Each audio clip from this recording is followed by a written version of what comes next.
शंतनू कांबळे ये वर. Hello hello. Shantanu Kamble. Shantanu Kamble Shankar पासून कांबळे. थांब. शंतनू कांबळे पासून आज सुरुवात करणार आहे.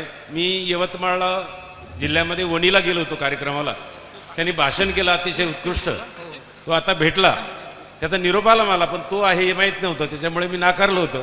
पण तो स्वतः मला भेटायला आल्यावर त्याला आपण संधी देतो. चांगला बोलतो. उद्याचा रविदास म्हणजे राष्ट्रीय चर्मकार संघाचा कदाचित तो तिकडचा जिल्हा अध्यक्ष पण असेल. आपण नोंदणी केलेल्यांनी न केलेली नोंदणी करा. फॉर्म नेऊन द्या तिथं, फॉर्म भरलेला फॉर्म लवकर.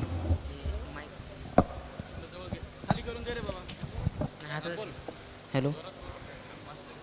सर्वप्रथम सर्वांना जय भीम, जय रविदास, जय संविधान. तर मित्रांनो, मी आज तुमच्यासमोर फक्त 5 ते 10 मिनिट बोलणार, परंतु तुम्ही चांगल्या प्रकारे मला ऐका, माझ्या विचारांना ऐका आणि विचारांना कुठेतरी आचरणात आणण्याचा प्रयत्न नक्कीच करा.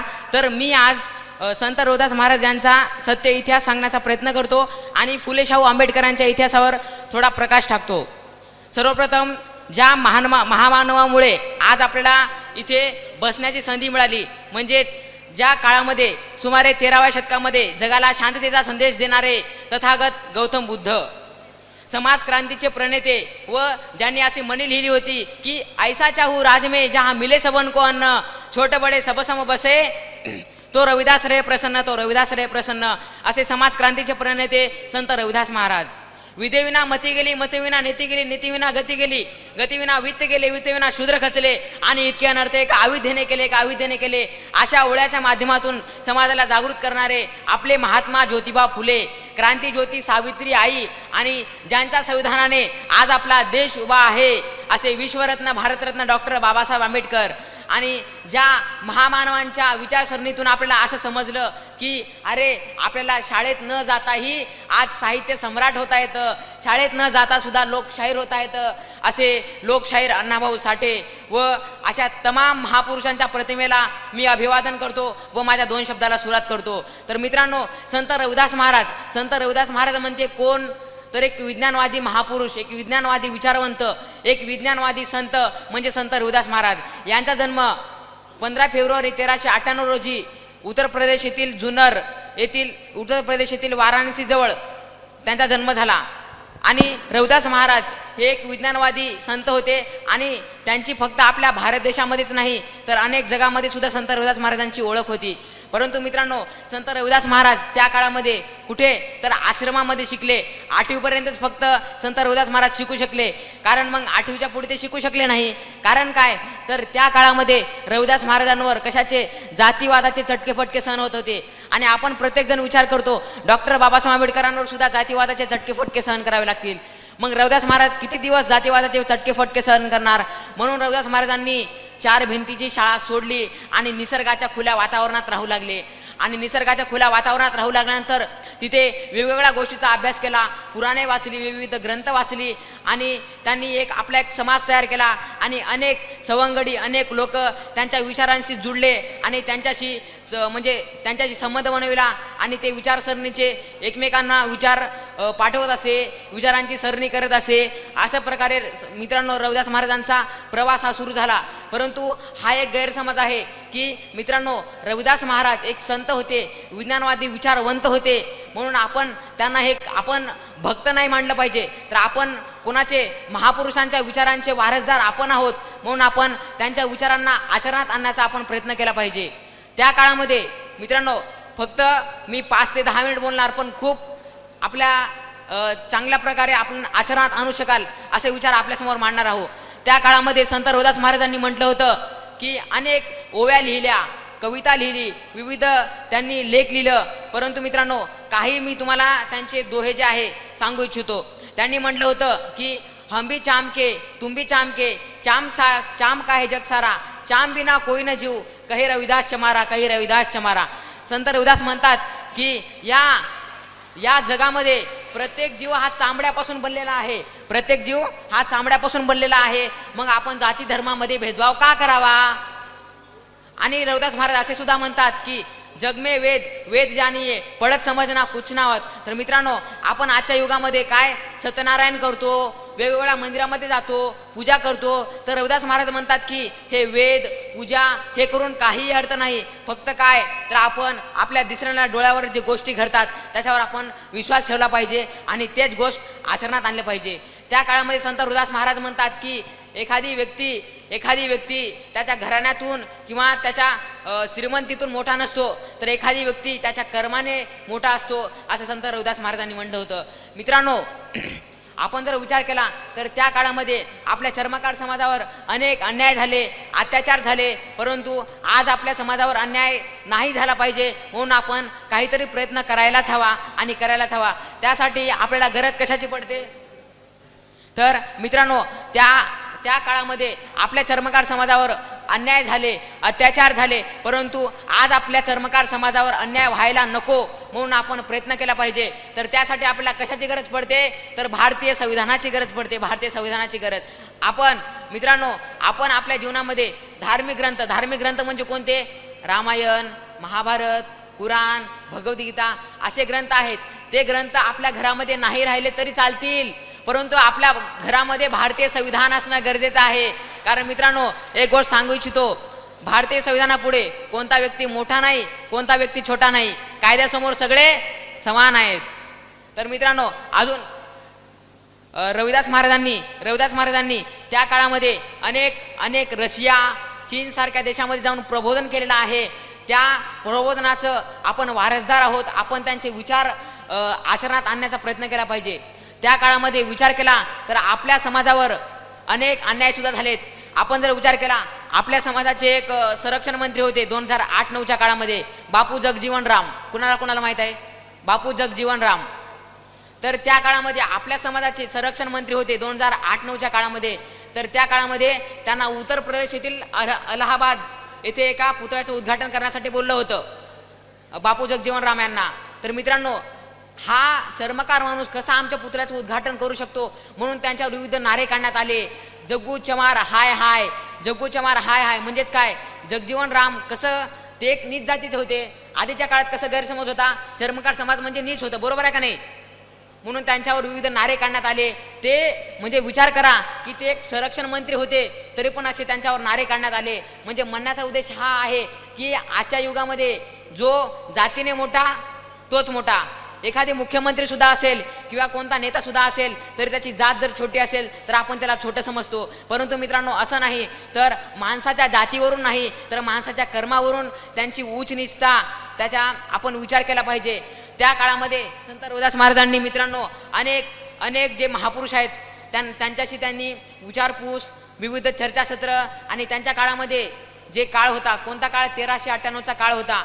आणि आपण जर पाहिलं तर आज सुमारे कितीतरी वर्ष झाली रविदास महाराजांच्या त्या इतिहासाला, परंतु आज सुद्धा त्यांचा इतिहास आपल्याला अभ्यासायला मिळतो, त्यांचा इतिहास आपल्याला वाचायला मिळतो. परंतु मित्रांनो, आम्हाला एक सांगायचं आहे, महापुरुष कोणतंही असो, असं नाही की संत रविदास महाराज आहेत म्हणून आपण त्यांनाच मानावं, आणि असंही नाही की फक्त बुद्धिस्ट लोक डॉक्टर बाबासाहेब आंबेडकरांना मानावं, आणि असंही नाही की फक्त मातंग लोकच अण्णाभाऊ साठेंना मानावं.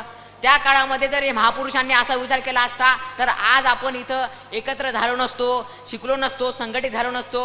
म्हणून मित्रांनो, हा एक गैरसमज दूर करा की सगळे महापुरुष आपलेच आहेत आणि आपल्या भल्यासाठी महापुरुषांना आपलं रक्ताचं पाणी केलं. तसं डॉक्टर बाबासाहेब आंबेडकरांचं उदाहरण आहे, अण्णाभाऊ साठेंचं उदाहरण आहे, राजर्षी शाहू महाराजांचं उदाहरण आहे, आणि संत रविदास महाराजांचं सुद्धा आपल्यासमोर उदाहरण आहे. आपण जर विचार केला तर डॉक्टर बाबासाहेब आंबेडकरांनी आपल्याला काय आरक्षण मिळवून दिलं.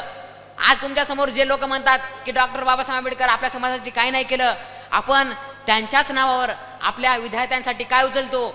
आरक्षण घेतो, स्कॉलरशिप घेतो, आणि आपण म्हणतो की डॉक्टर बाबासाहेब आंबेडकरांनी काही नाही केलं.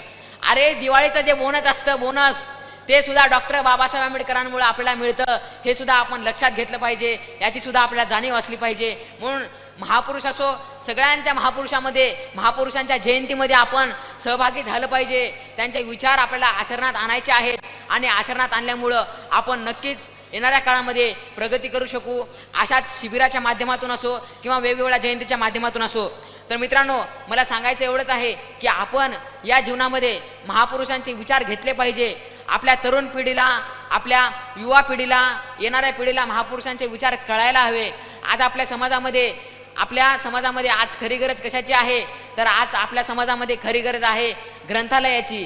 मी एका विचार बोलू इच्छितो की मित्रांनो, आपण प्रत्येक गावामध्ये राहतो, बरोबर, प्रत्येक गावामध्ये शहरामध्ये राहतो, तर त्या शहरामध्ये आज मंदिराची काही आवश्यकता नाही. मंदिराची आवश्यकता नाही. आवश्यकता कशाची आहे? ग्रंथालयाची आवश्यकता आहे. एक सांगू इच्छितो, आपण या आजच्या युगामध्ये मंदिरांची संख्या वाढवली तर भिकाऱ्यांची संख्या वाढेल, आणि ग्रंथालयाची जर प्रबोधन केंद्राची संख्या वाढवली तर एखाद्या चांगले विद्यार्थी मोठ्या पदापर्यंत पोहोचू शकतील असं मला वाटतं. म्हणून मित्रांनो, मंदिरापासून आपल्याला काहीही मिळत नाही. आपण आजचा जर विचार केला तर आपला भारतीय बजेट, अर्थसंकल्पीय बजेट जो असतो ना, तर त्या बजेटचा जर विचार केला तर अर्ध्यापेक्षा जास्त पैसे कुठं असतात? मंदिरामध्ये असतात. मग त्या पैशाचा विचार कोण करतो? म्हणून मित्रांनो, आपण संघटित होऊन मंदिरं नाही, प्रबोधन केंद्र बांधलं पाहिजे. एक प्रबोधन केंद्र सांगू इच्छितो. यवतमाळ जिल्ह्यातील वणी येथे एक चर्मकार संघटनेने एक प्रबोधन केंद्र बांधलेलं आहे, प्रेरणा केंद्र बांधलेलं आहे. त्या प्रबोधन केंद्राच्या माध्यमातून विद्यार्थ्यांना शिक्षण देणे, विविध प्रकारचे महापुरुषांचे विचार पोहोचणे हे त्यांचं म्हणजे कार्य आहे. आणि आपण प्रत्येक शहरामध्ये, आपण आता चर्मकार बांधव आहोत, तर हे प्रबोधन केंद्र किंवा प्रेरणा केंद्र किंवा एखादी संत रविदास महाराजांच्या नावावर किंवा इतर कोणत्याही महापुरुषा नावावर आपण ग्रंथालय बांधलं पाहिजे, जेणेकरून विद्यार्थी, आपलेच मुलं, आपलेच मुली तिथे जाऊन शिकतील आणि येणाऱ्या काळामध्ये प्रगती करू शकतील आणि या समाजावर किंवा आपल्या देशावर बोलू शकतील. कारण मित्रांनो, आपण बोलण्याचं आपल्याला स्वातंत्र्य आहे, एखाद्या विषयावर टीका करण्याचं सुद्धा स्वातंत्र्य आहे. आपण बोलू शकू. कशामुळं? शिक्षणामुळं.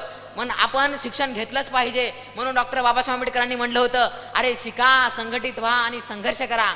आपण शिकू, संघटित सुद्धा होऊ आणि संघर्ष सुद्धा करू. फक्त आपल्याला गरज आहे ते अशा महामानवाची इतिहास वाचण्याची आणि इतिहास आचरणात आणण्याची. आणि अजून एक मोठं जे आपल्या समाजाला एक लागलेला कलंक म्हणजे जातीजातीमधील भेदभाव. मित्रांनो, काय मिळणार आहे जातीजातीमधून भेदभाव करून? आपण सगळेजण एक आहोत.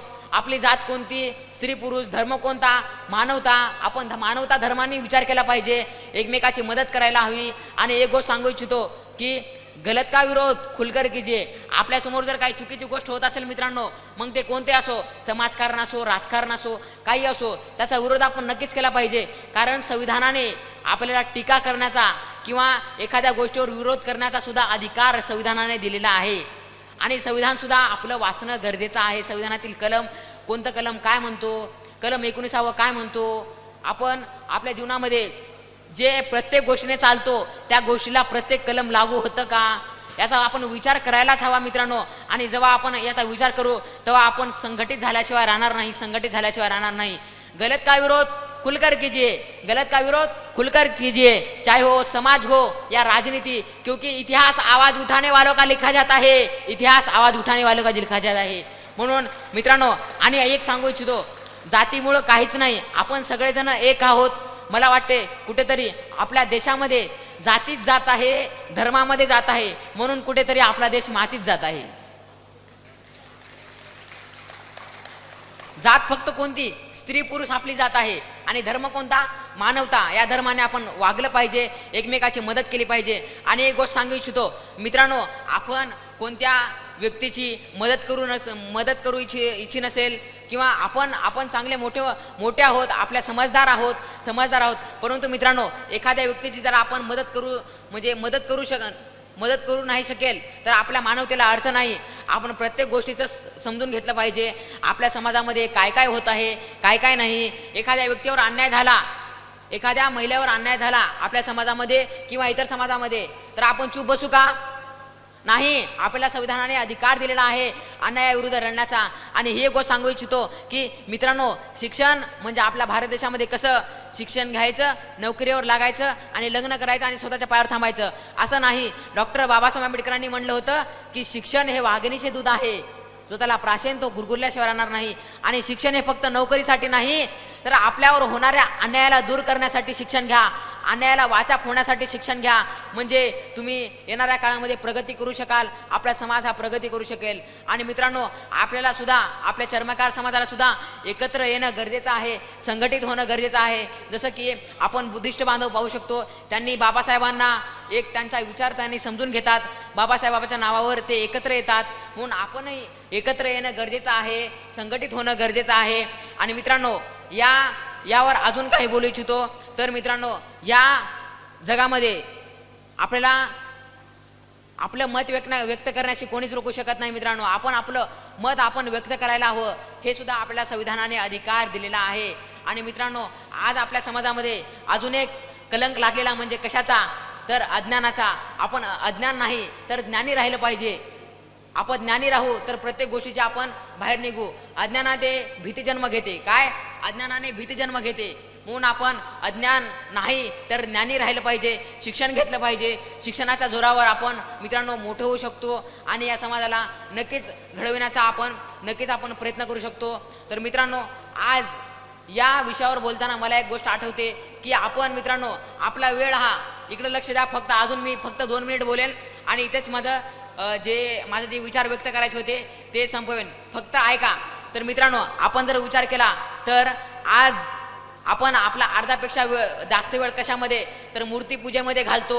विविध आपण जर एखाद्या पर्यटनाला आपण भेट देत नाही तर कशाला मंदिरामध्ये जाऊन भेट देतो. पण हे काय हो, आपण भेट कशाला द्यावी?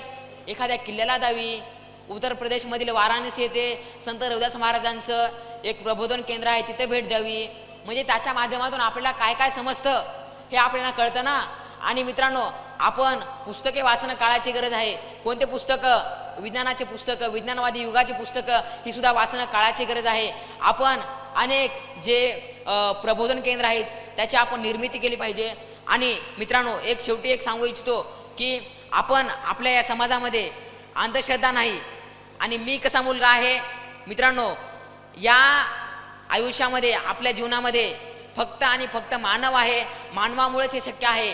या जीवनामध्ये कोणताही धर्म नाही, कोणताही देव नाही. फक्त आपण देवळात नाही हो, देव हे माणसामध्ये आहे.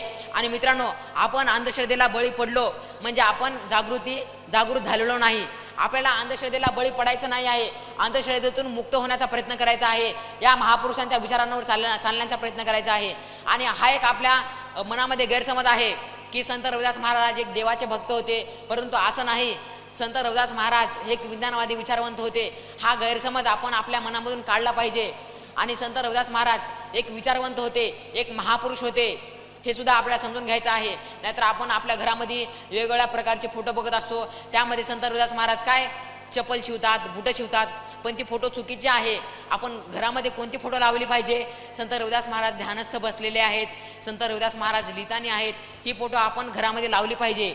आणि एक महत्त्वाची गोष्ट, आपण चर्मकार बांधव आहोत म्हणून फक्त रविदास महाराजांचीच फोटो नाही तर वेगवेगळ्या महापुरुषांची फोटो लावायला हवी, कारण ते आपले महापुरुष आहेत. म्हणजे मित्रांनो, आपण जर पाहिलं तर आपल्या घरामध्ये जेव्हा मत मागण्यासाठी जेव्हा मोठे मोठे नेते येतात, माहीत आहे का, मत विकत घेण्यासाठी, तेव्हा त्यांनी विचार केला पाहिजे, अरे एका साईडला संत रविदास महाराजांची फोटो आहे, अरे एका साईडला डॉक्टर बाबासाहेब आंबेडकरांची फोटो आहे, म्हणजे हा माणूस कोणत्या कॅटेगरीचा आहे, असं तो म्हणजे प्रश्नामध्ये पडला पाहिजे. आणि मित्रांनो, या जीवनामध्ये आपण अंधश्रद्धेला बळी पडू नये, हे मी एक सांगू इच्छितो.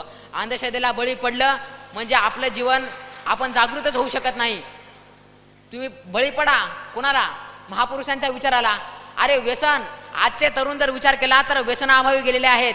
आजचे तरुणाचा विचार केला तर आजचे तरुण हे मोबाईलवर बिझी आहेत. संत तुकारामांनी म्हटलं होतं की पुत्र असावा असा गुंडा ज्याच्या तिन्ही लोकी झंडा.